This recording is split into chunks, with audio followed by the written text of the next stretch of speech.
Surat Al-Fatihah itu adalah Ummul Quran. Ibunya Al-Quran 30 juz. Sehingga apa yang ada di dalam Al-Quran dari Alif Lam Mim sampai surat An-Nas itu semuanya dikandung maknanya di dalam 7 ayat surat Al-Fatihah. Semuanya dikandung di dalam 7 ayat surat Al-Fatihah. Jadi dia 7 ayat tetapi ada di dalam sekian ribu ayat Al-Quran. Makanya disebut dengan Ummul Quran atau disebut juga dengan As-Sab'ul Mathani, 7 ayat yang diulang-ulang.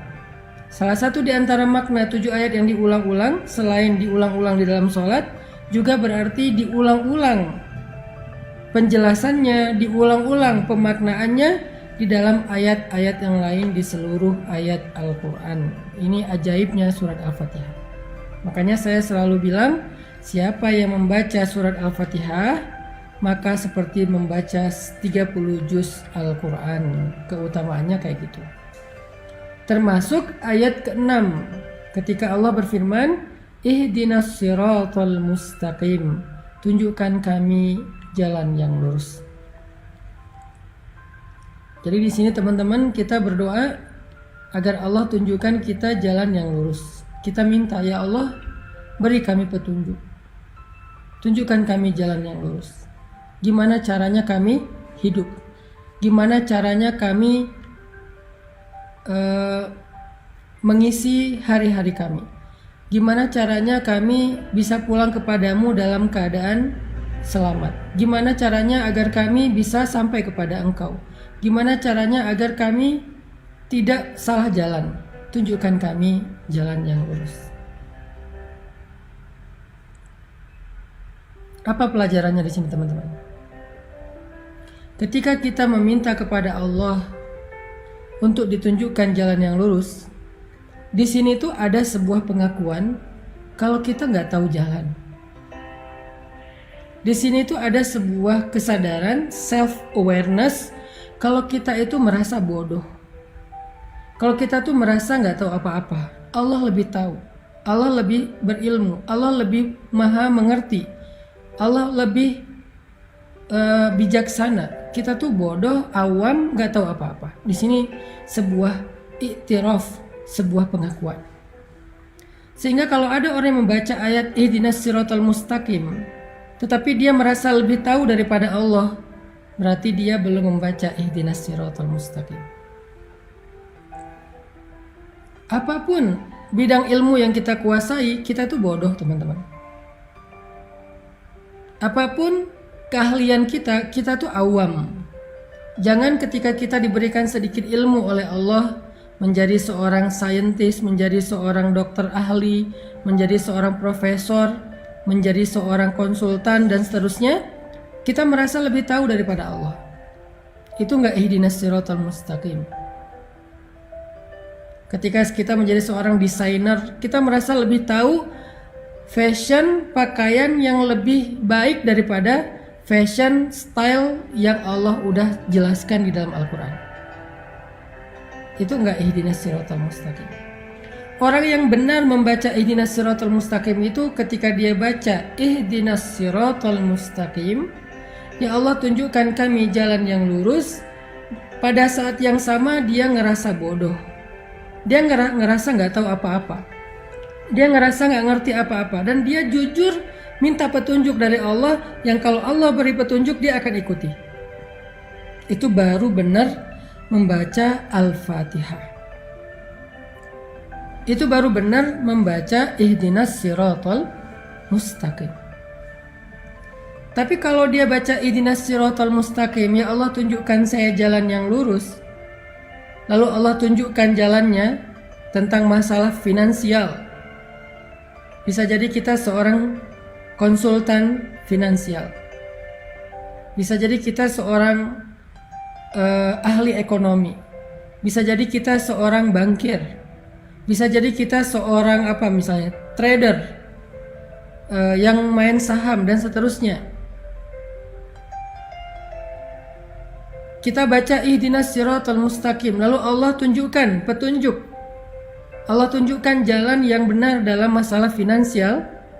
Salah satunya adalah janganlah kamu makan dari hasil riba. Janganlah kamu mempraktekkan riba.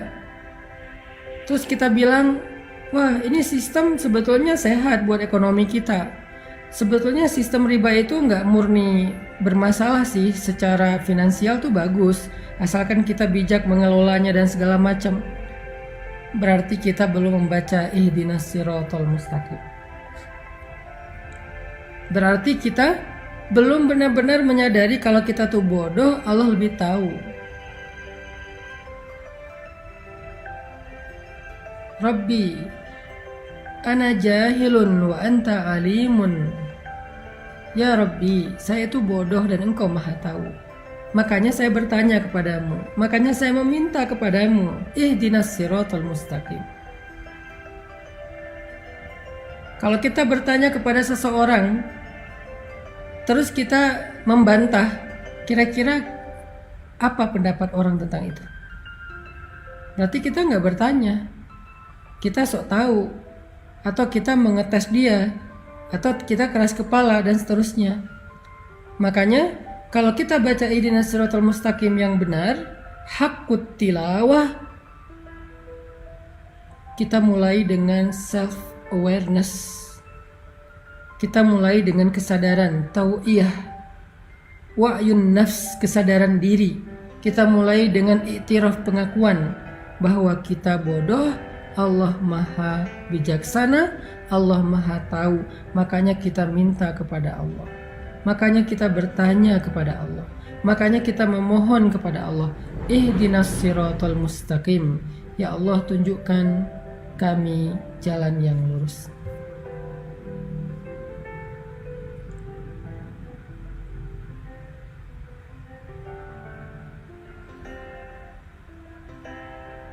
Itu poin pertama dari ihdinas siratal mustaqim. Begitu juga nanti kasus-kasus yang lain dalam kehidupan kita, tentang parenting, tentang fatherhood, tentang super mom, tentang ibu, tentang ayah, tentang orang tua kepada anak harusnya kayak gimana. Allah udah ngasih kita beberapa guidance cara mendidik anak yang paling baik.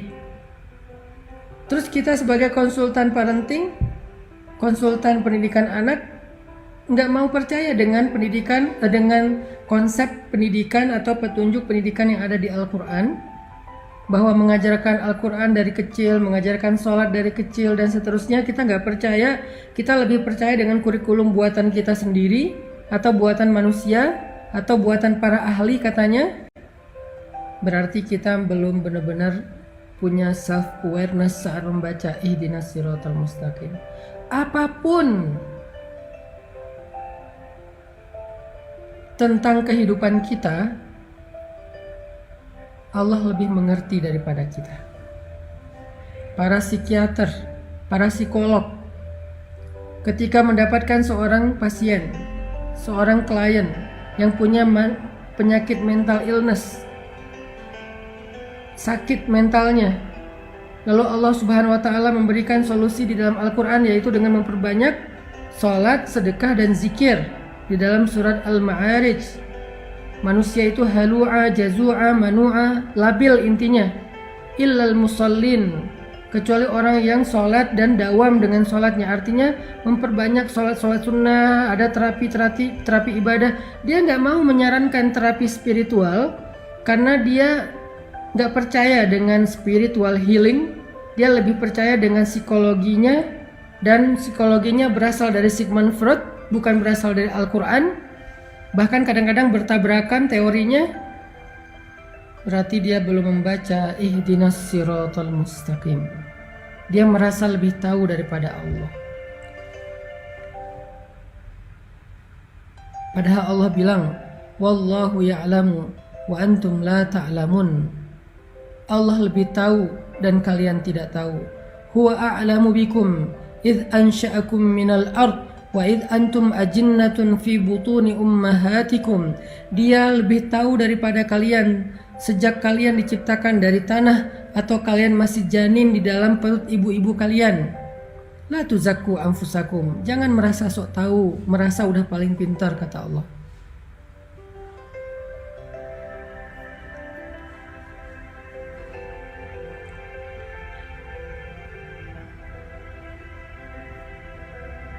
Jadi poin inti dari ihdinas siratal mustaqim yang pertama adalah kita membaca kalimat doa ini, membaca ayat ini sambil membangun wa'yun nafs, membangun self awareness, kesadaran dalam diri kita. Kesadaran tentang apa? Nahnu juhala wallahu alimun. Kita ini jahil, kita ini bodoh, dan Allah itu maha tahu. Kita baca ayat ini, baca doa ini dengan sebuah iktiraf, dengan sebuah pengakuan, dengan sebuah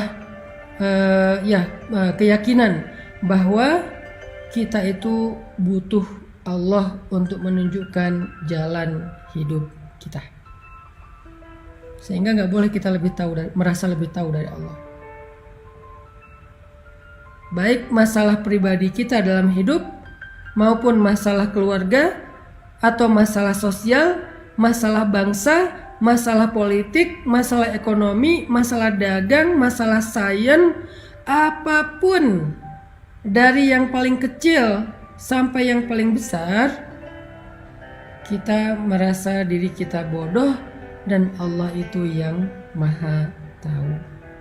Kita merasa diri kita itu awam dan Allah maha bijaksana, sehingga kita meminta dengan sungguh-sungguh dan tulus, ihdinas siratal mustaqim. Ya Allah, tunjukkan saya jalan yang lurus, tunjukkan saya jalan untuk mendapatkan jodoh yang Engkau ridhoi. Kata Allah, la taqrabuz zina, jangan pacaran. Kok la taqrabuz zina terjemahannya jangan pacaran? Ya, karena pacaran itu adalah langkah-langkah mendekati perzinaan. Mungkin nggak nikah menjadi perzinaan? Nggak mungkin, karena nikah itu justru menutup pintu zina. Nikah menutup pintu zina. Karena orang yang melakukan hubungan suami istri setelah menikah nggak disebut berzina, disebut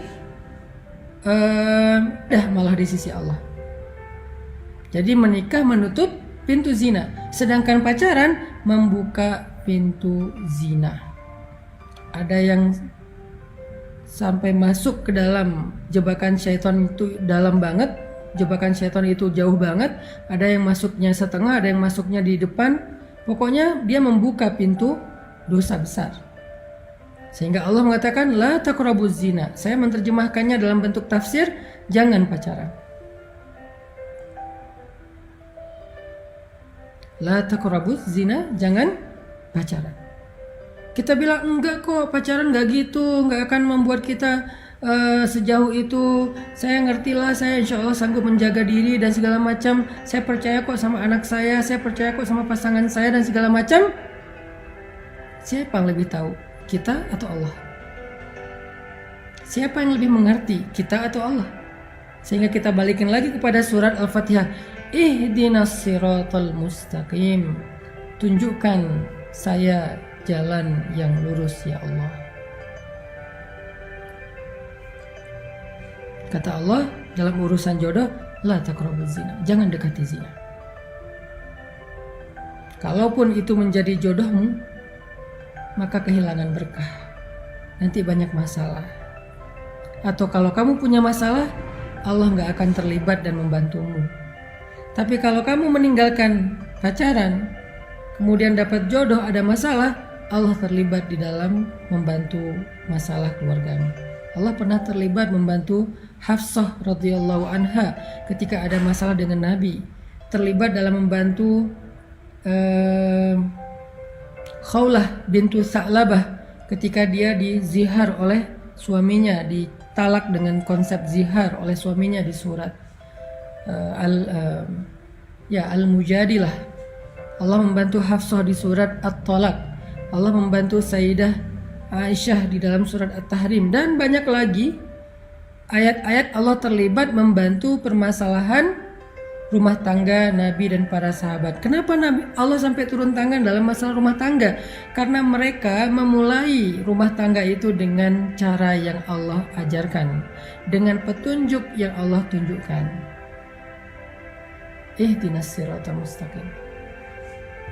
Tapi ketika dia memulai rumah tangga itu bukan dengan cara yang Allah ajarkan, bukan dengan petunjuk yang Allah turunkan, nanti ketika ada masalah, Allah nggak akan terlibat. Dan itu hak Allah. Kita nggak melibatkan Allah kok dari awal. Kenapa kita maksain Allah terlibat di tengah atau di akhir? Kan nggak fair dong. Di awal ketika kita memulai hubungan rumah tangga, kita nggak melibatkan Allah, kita pakai cara kita sok tahu. Nanti di tengah kita melibatkan Allah, kita maksa Allah kok nggak bantu saya. Kan dari awal nggak kita libatkan. Kalau kita libatkan Allah dari awal, kita nanya, ya Allah, cara dapat jodoh yang benar tuh gimana? Allah bilang jangan pacaran. Terus caranya ta'aruf. Ta'aruf itu ada fikihnya. Ikuti aja fikih itu. Kalau belum berhasil, sabar dulu. Allah sediakan yang lebih baik. Kalau belum datang juga, sabar dulu. Berarti yang lagi disiapkan itu istimewa, makanya butuh waktu. Sampai ketemu, nanti ada masalah, Allah akan terlibat dalam menyelesaikan masalah kita atau bahkan membela kita. Karena kenapa? Kita libatkan Allah dari awal. Gimana melibatkan Allah dari awal? Ngikutin petunjuk yang Allah sudah turunkan. Ihdinas siratal mustaqim.